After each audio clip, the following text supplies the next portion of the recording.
Welcome back to our channel guys. तो आज हम जानेंगे कि कैसे स्टार्स की मदद से हम एक्स शेप को प्रिंट कर सकते हैं। तो चलिए उसको एक डायग्राम के थ्रू समझते हैं। तो हमने आपके लिए यहाँ पर एक डायग्राम प्रिपेयर किया है, इसको थोड़ा जूम कर लेते हैं ताकि आपको अच्छा दिखाई दे।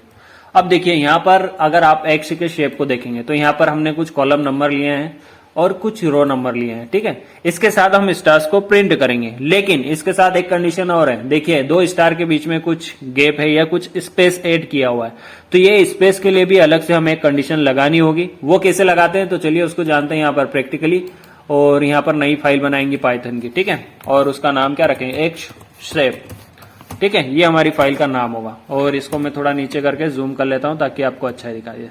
अब जैसा कि मैंने आपको बताया कि हमें रोज और कॉलम के लिए दो फॉर लूप अलग अलग लगाना होगा, तो मैं यहां पर लिखता हूं फर्स्ट वाला फॉर रो इन रेंज।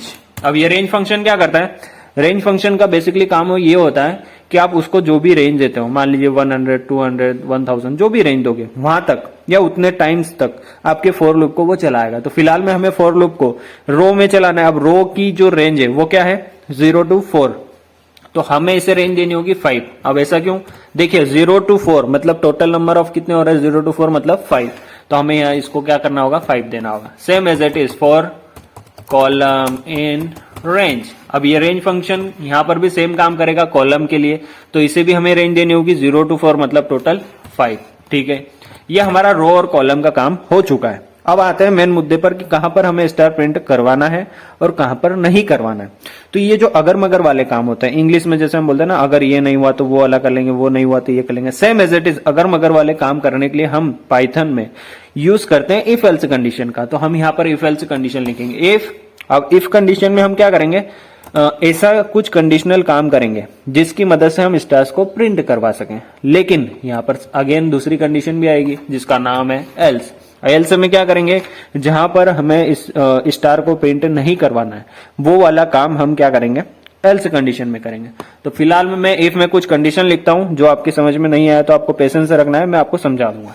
मैं यहां पर क्या करता हूं, row equal to I and column equal to J. अब आप बोलोगे सर आई और जे तो आपने डिफाइन किया ही नहीं, तो आप इसको कैसे यूज कर रहे हो, बिल्कुल सही कहा आपने। तो मैं क्या करता हूं, पहले यहां पर आई और जे को, सॉरी इंपोर्ट लिख दिया मैंने, आई और जे को क्या करता हूं, डिफाइन कर देता हूं। अब आप बोलोगे सर इनको कुछ वैल्यूज देनी होगी ना आपको, बिल्कुल 100% हमें क्या करना होगा, इनको कुछ वैल्यूज देनी होगी आई और जे को। लेकिन हम वैल्यूज क्या देंगे, ये भी मेन मतलब एक कोडिंग का पार्ट है कि स्टार्टिंग में आप उसको वैल्यू क्या देंगे। तो हम जाते हैं वापस अपने डायग्राम के पास और उससे पूछते हैं कि हमें आई और जे की वैल्यू क्या देना चाहिए। तो देखिए आई की जो स्टार्टिंग वैल्यू होना चाहिए वो 0 होना चाहिए, मतलब रो की, ठीक है। और कॉलम का नंबर क्या है, 4, मतलब 0 to 4 हमें मेनली काम यही करना है कि 0 to 4 देना है। क्यों, क्योंकि हमारी जो लेंथ है वो 0 to 4 रो में भी जा रही है और कॉलम में भी। तो हमें ये बेनिफिट यहाँ पर मिल चुका है कि हमें दोनों जगह सेम वैल्यू देना है। तो 0 और इसको दे देंगे 4, ताकि ये क्या करेगा, जो इनिशियल वैल्यू गेट करेगा वो 0 to 4 स्टार्ट करेगा। तो ये हमारा काम हो चुका है रो में, और कॉलम में आई और जे की वैल्यू को असाइन करने का, ठीक है। अब हम आते हैं इफ कंडीशन के अंदर। अगर ये कंडीशन ट्रू होती है तो क्या करना है, प्रिंट करना है, सीधी सी बात है। क्या प्रिंट करना है, स्टार, क्योंकि हम स्टार की मदद से एक्स का शेप बनाएंगे, ठीक है। अब मैं आपको एक चीज बताता हूं, जब भी आप प्रिंट स्टेटमेंट का यूज करते हैं तो बाय डिफॉल्ट वो लाइन के एंड में एक स्पेस ऐड करता है। आपने ध्यान से नहीं सुना है तो वीडियो को दोबारा सुनना। जब भी आप किसी लाइन को प्रिंट स्टेटमेंट की मदद से प्रिंट करते हैं तो वो लाइन के एंड में एक स्पेस ऐड करता है बाय डिफॉल्ट, नो डाउट वो करेगा।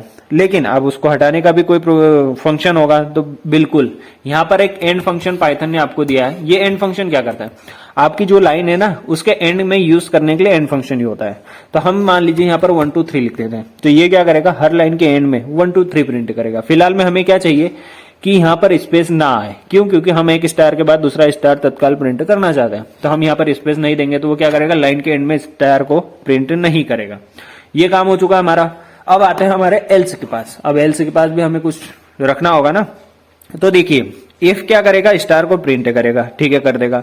लेकिन एल्स क्या करेगा, स्टार जहां पर नहीं प्रिंट करना है वो, तो वहां पर स्टार को प्रिंट नहीं करना है तो क्या करना है, स्पेस देना है।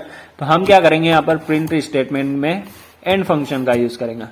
और ये एंड फंक्शन को बोल देंगे एक स्पेस दे देंगे। तो ये क्या करेगा, जहां पर स्टार प्रिंटर नहीं होगा वहां पर एक स्पेस को प्रिंट कर देगा, तो आपका स्पेस भी आ जाएगा। ठीक है, अब ये काम हो चुका है फर्स्ट 0 और 4 का।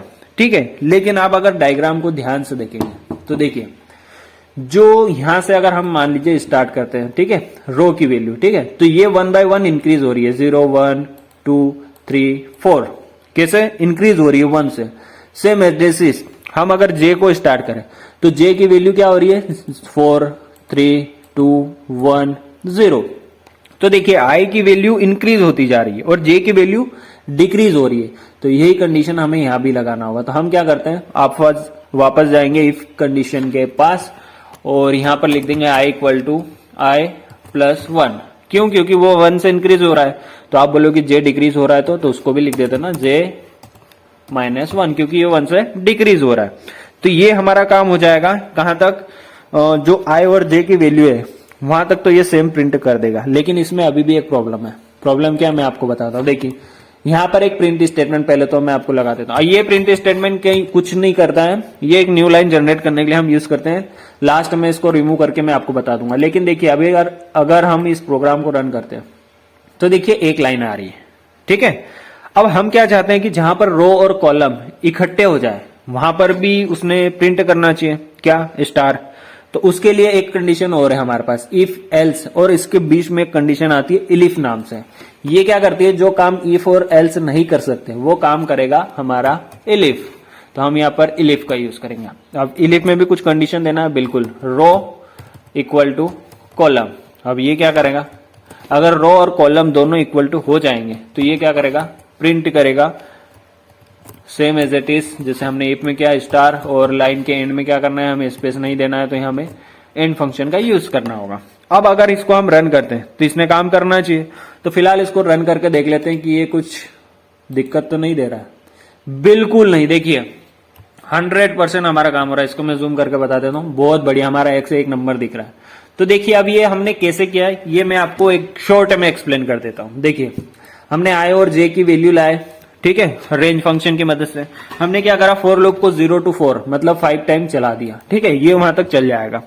अब उसके बाद आए कंडीशन में, तो हमें क्या करना था, मान लीजिए कुछ वेरिएबल लिए हमने आई और जे, ठीक है। अब उसके आई की वैल्यू 0 और 4 क्यों रखी, ये हम आपको डायग्राम में समझाते हैं क्योंकि यहां समझ में नहीं आएगा। देखिए आई की वैल्यू क्या हो रही है, 0 से स्टार्ट हो रही है, और 4 की वैल्यू कहां से स्टार्ट हो रही है, सॉरी कॉलम की वैल्यू कहां से स्टार्ट हो रही है, 4 से, और रो की स्टार्ट हो रही है 0 से। तो हमने क्या करा, रो को आई में असाइन कर दिया और कॉलम को जे में असाइन कर दिया। अब हमने क्या करा, हमने डायग्राम को ध्यान से देखा तो हमें पता चला कि जो आई है हमारा रो वो 1 से इंक्रीज हो रहा है और जो कॉलम है जे वो डिक्रीज हो रहा है 1 से। तो हमने वही कंडीशन यहां पर भी चिपका दी। देखिए आई को +1 कर दिया हर बार और जे को -1, सेम। अब ये जो ये वाला काम है, रो इक्वल टू कॉलम, ये कहां हो रहा है, यहां पर 2 नंबर पर। यहां पर क्या हो रहा है, आई की वैल्यू डिक्रीज होती आ रही है और जे की वैल्यू वो हो रही है, जे की वैल्यू डिक्रीज होते हुए आ रही है और रो की वैल्यू इंक्रीज होती जा रही है। ठीक है, ये दोनों चीजें हो जाएगी, लेकिन एक टाइम पर ये क्या करेंगे, दोनों को ओवरलैप कर देंगे। अब ओवरलैप करेंगे तो ये स्टार को प्रिंट नहीं करेंगे। तो नहीं करेंगे तो हमें क्या करना होगा, एक अलग से कंडीशन लिखनी होगी कि जहां पर रो और कॉलम इक्वल टू हो जाए। देखिए यही तो हमने यहां पर लिखा है, रो और column, row equal to column, ये दोनों जहां पर इक्वल टू हो जाए वहां पर स्टार को प्रिंट करना। तो यहां पर क्या होगा, देखिए 2 नंबर पर यहां पर ये 2 कॉलम नंबर भी है और यहीं पर आएंगे तो ये रो नंबर भी 2 है। तो सेम दोनों क्या हो गए, इक्वल हो गए। तो इक्वल होने पर हमारा स्टार प्रिंट होना चाहिए। अगर इसके बिना हम चलाएंगे तो अभी हमने आपको रन करके दिखाया था वो चल ही नहीं रहा था। तो आई होप कि आपको एक्स को प्रिंट करते हुए आ जाना चाहिए, और इसकी जगह मैं आपको मॉडिफाई करके भी बता सकता हूं, लेकिन यहाँ पर 2 स्टार है तो अभी नहीं करेंगे। फिलहाल आपको अगर पाइथन के बारे में और ज्यादा जानना है तो हमारे चैनल पर आइए। यहाँ पर पाइथन की बेसिक सीरीज स्टार्ट हो चुकी है। उसके पहले हमने गेम डेवलपमेंट, वेब डेवलपमेंट, सारी चीजें यहाँ पर आपको स्टेप बाय स्टेप एक एक चीज सिखाई है। तो आप चैनल को विजिट करें, चैनल को सब्सक्राइब करें, वीडियो को लाइक करें। Thank you so much for watching and I will see you in next video guys.